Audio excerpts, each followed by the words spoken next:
June 12, 2025. Nairobi's heart beats with fury. We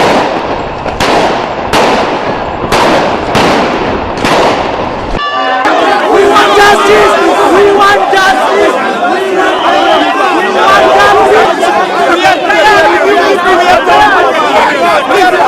The streets of the central business districts are alive, not with the usual hum of commerce, but with the roar of our people demanding justice.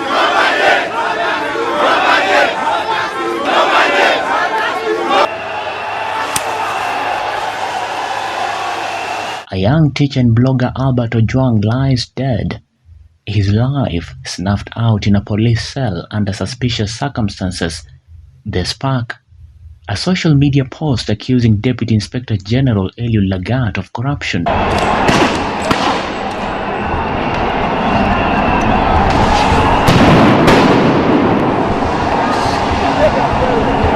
Today, as the Treasury Cabinet Secretary John Mbadi unveiled Kenya's largest ever national budget, the city erupted in chaos. IG and the DIG not only resigning but will also be arrested. This is a story of grief, defiance, and a nation at crossroads.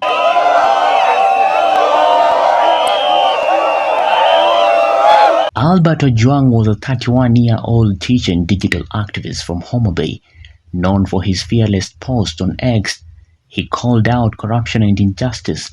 On June 7, 2025, while eating lunch with his family, police stormed his home.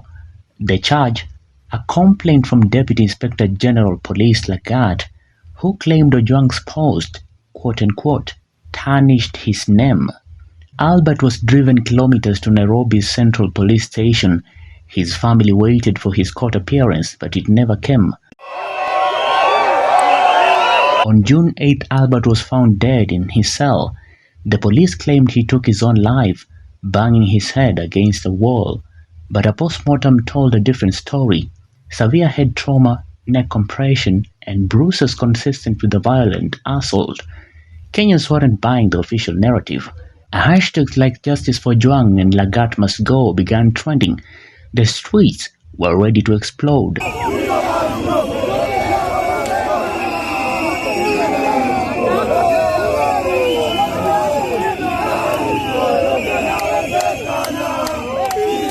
By dawn on June 12th, Nairobi CBD was a battleground.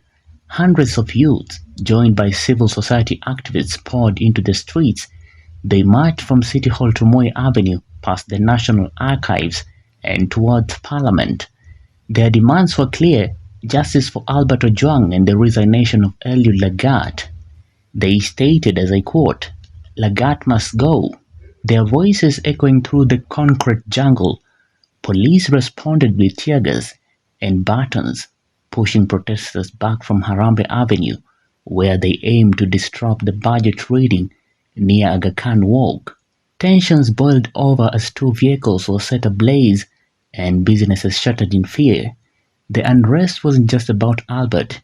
It was a cry against a system accused of shielding police brutality and silencing dissent.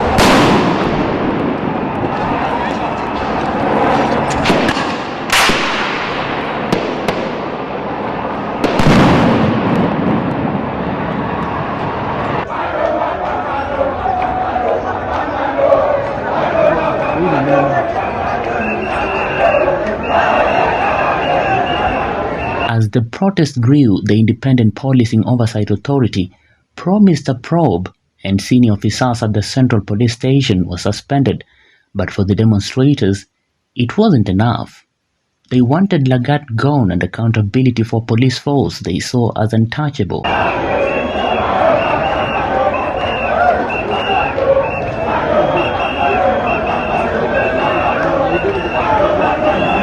Inside Parliament, Treasury Cabinet Secretary John Mbadi faced a different kind of pressure, tasked with presenting Kenya's 2025-2026 budget, a record of 4.23 trillion Kenyan shilling.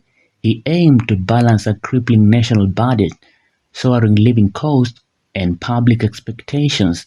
Mbadi, a former ODM politician now in President Ruto's government, had spent weeks consulting with Gen Z and grassroots communities to avoid the backlash of the 2024 finance bill protests.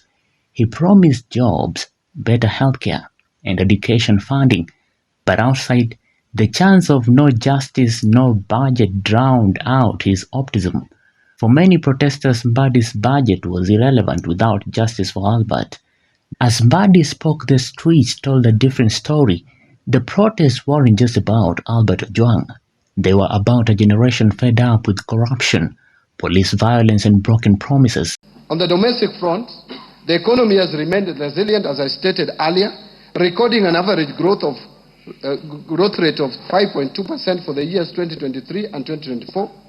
This performance is higher than the global average of 3.3% and also higher than the sub-Saharan African region average of 3.8 over the same. This strong growth reflects the impact of sound and deliberate policies as well as the resilience of our well-diversified economy.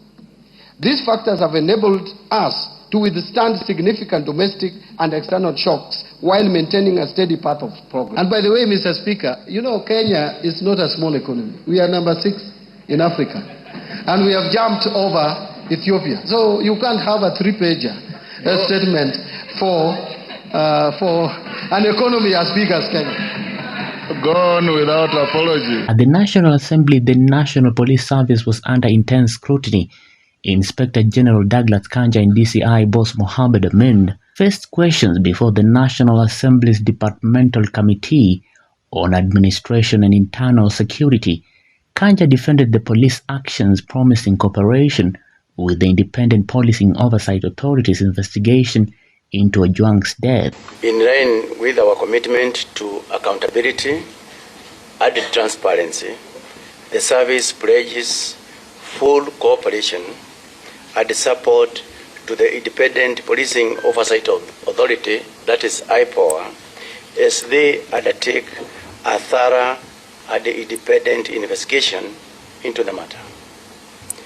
In view of the above, the service wishes to provide the following chronology of events leading to the arrest of Mr. Albert Ojwang, who is now deceased. Responded confirming that the handle Twitter Pixel Generali was active and had 13.4 thousand 400 followers. On 5th June 2025, the EACC responded in writing confirming that Mr. Eliud Lagat was not under any investigations by the Commission. On the same day, the investigating team requested for additional information from CAK. But for many, these assurances ring hollow as calls for Lagat resignation grew louder. As night fell on June 12, 2025, Nairobi CBD grew quiet, but the fight was far from over. Youth-led movements vowed to keep protesting, demanding systematic police reforms and justice for Albert Ojwang. Eliud Lagat remained in office, but pressure mounted for him to step aside. The budget was unveiled, but his promises felt hollow to a nation grieving. Albert's death became a symbol of resistance, a reminder that silence is not an option. Kenya stands at a crossroads. Will it choose accountability and change? Or will the cycle of violence continue? The streets have spoken. The world is watching. For Albert, for justice, the struggles goes on.